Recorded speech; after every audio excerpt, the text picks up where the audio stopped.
Hello, so this is Harriet Frew, eating disorder therapist, here to support you in overcoming disordered eating and finding peace with food. So thank you so much for listening today.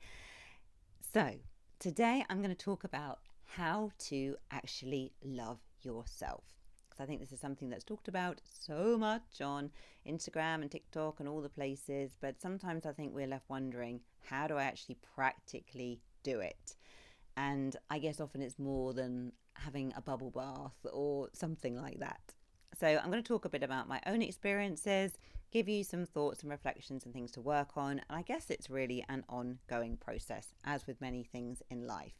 So if you're on the body image healing road, you've probably been told multiple times by multiple people that you simply need to love yourself, and that your desire for thinness is a marker of not feeling good enough, and that you're seeking scraps of worthiness through conforming towards the body ideal.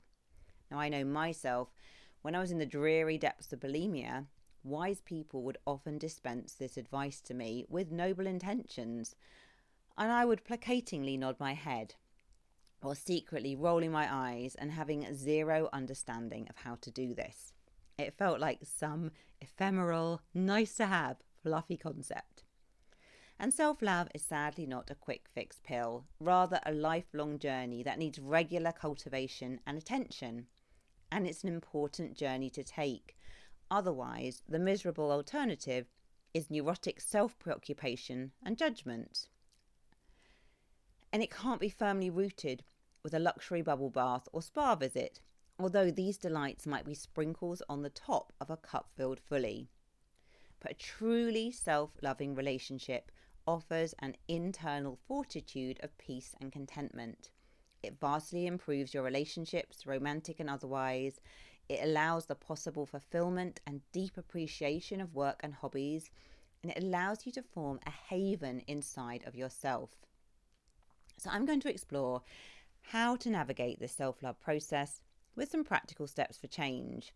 So if you're stuck in the dreary depths of self-loathing and compare and despair, then this post or audio might be just what you need.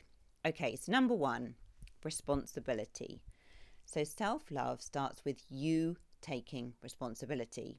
Now, sadly, no knight in shining armour or fairy godmother is going to scoop you up and shower you with your desired love and validation, at least not consistently. And no guru or wise teacher can tell you exactly what to do with your life. They are not you. Now, I know on my personal development journey, I was constantly waiting for permission to do the brave thing, to leave my job, to take the risk, to have a voice, to honour my preferences. I wanted some sage to hold my hand and tell me that it would all be okay. I wished them to offer me a safety net and reassurances.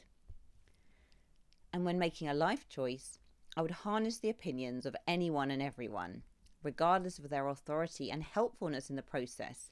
Someone knew better than me, I was sure of it. But outsourcing my decisions to well-meaning friends and family was often a fruitless and frustrating process, because no one else lived in my head with my unique perspectives and feelings. And I would often be asking advice from someone who had lived a vastly different life from my own. Then understandably, their opinion would be intentionally helpful, but based on their own experience and often fearful projections. So I would passively follow their advice. Then I'd be resentful and angry that I hadn't listened to myself, but chased others' approval over mine. So you need to be brave and begin to listen to your inner voice.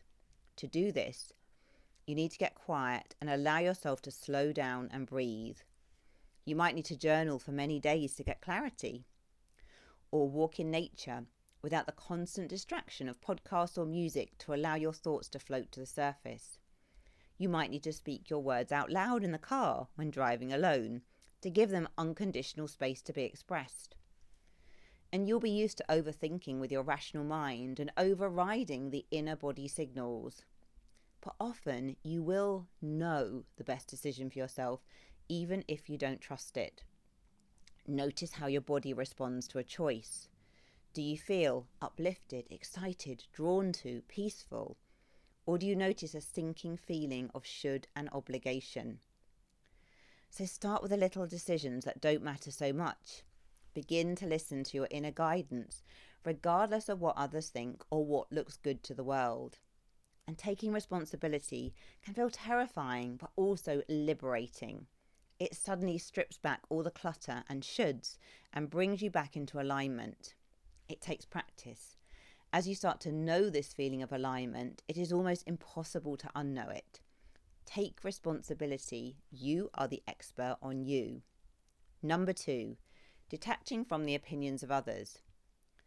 If you're in the habit of outsourcing your worth and decision making to the other people in your life, then the taking responsibility piece is going to feel uncomfortable, both for you and maybe for them. Others may miss being your saviour and guru, and they may worry that you won't make good decisions and be attached to fixing and helping. And you may fear disappointing them or facing their disapproval. Hopefully, though, you'll find that others are encouraging and fully supportive of your newfound autonomy. Even if they are, you will naturally feel mistrusting of your own decision making at the start. You will lack confidence in it. You will be tempted to reach out. So you may need to protect yourself from well-intentioned advice offered up by those close to you. Give yourself the space to step into your power and knowing. So this means not oversharing or seeking reassurance at the first opportunity. Rather, allow yourself to consider and reflect. It will feel daunting and unfamiliar, as it's a new way of being. But you are your own inner expert. No one else is inside your head with your unique thoughts and perspectives. Trust this knowing. Number 3, you decide and set your boundaries. You get to decide if you're attractive or clever or spiritual or interesting. You get to decide your study subject, your friends or job choice.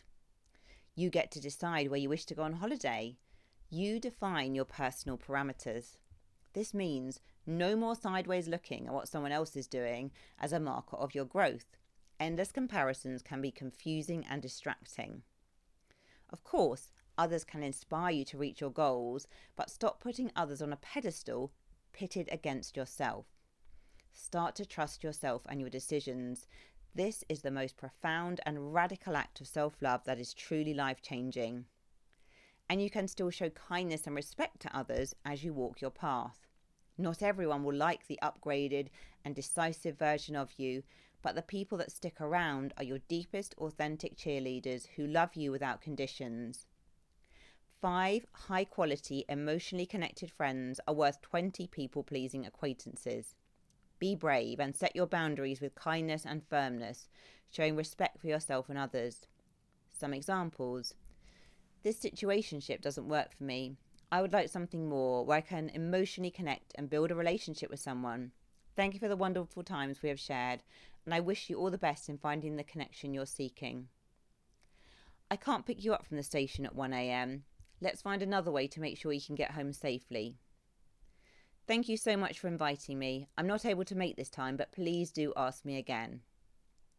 Number 4, the inner work. Have your own personal goals that truly matter to you, as sometimes it's easy to get swept along with other people's agendas. You get to define your path, not your parents, friends, your partner, or anyone else. Remember that you are enough, exactly as you are. You are not your job title or relationship status. You get to decide how your kindness or integrity or conscientiousness is expressed. And this is a quiet inner knowing just for you, not for validation and a trumpet fanfare. And if the fanfare comes, it's just the icing on a solid inner cake. As chasing external approval leads to a fruitless and relentless climbing of mountains that you may not wish to climb, it's weary and exhausting. So on the journey, life will throw you hard lessons, and this is when your inner growth accelerates. In the dark moments, you might feel in the dreary depths of lost and confused land, but from these shadowy places, inner clarity and learning springs forth as fresh shoots. It's courageous and dirty work, but you can do it. Number 5, enjoy the ride. Do not run through life so fast that you forget not only where you've been, but also where you're going. Life is not a race, but a journey to be savoured each step of the way. Take time to appreciate life without rushing through it, remembering to slow down and smell the roses, having gratitude for the little things. Work to live in the present and to milk the bliss from the mundane. Try not to make life more difficult than it needs to be by filling your days with mini joys and pleasures. And rest and recharge often, savouring a 5-minute cup of tea with appreciation and happiness. And trust your own inner guidance, asking yourself, am I doing this because I want to or because I feel that I should? Work to eliminate the unnecessary shoulds. Good luck and don't give up. Realise that genuine self-love is an ongoing daily practice of commitment and dedication to yourself. You have all the wisdom and tools within you, even if you don't recognise them yet. Keep going. Okay, I hope you've enjoyed this episode. If you're not following me already on Instagram, do seek me out at the Eating Disorder Therapist _ And for further support with your relationship with food, do go to the eatingdisordertherapist.co.uk. If you enjoy this podcast, I will be so grateful if you'd follow, rate and review, as it helps it reach so many more listeners. Thank you so much for listening, and I look forward to sharing another podcast episode with you very soon.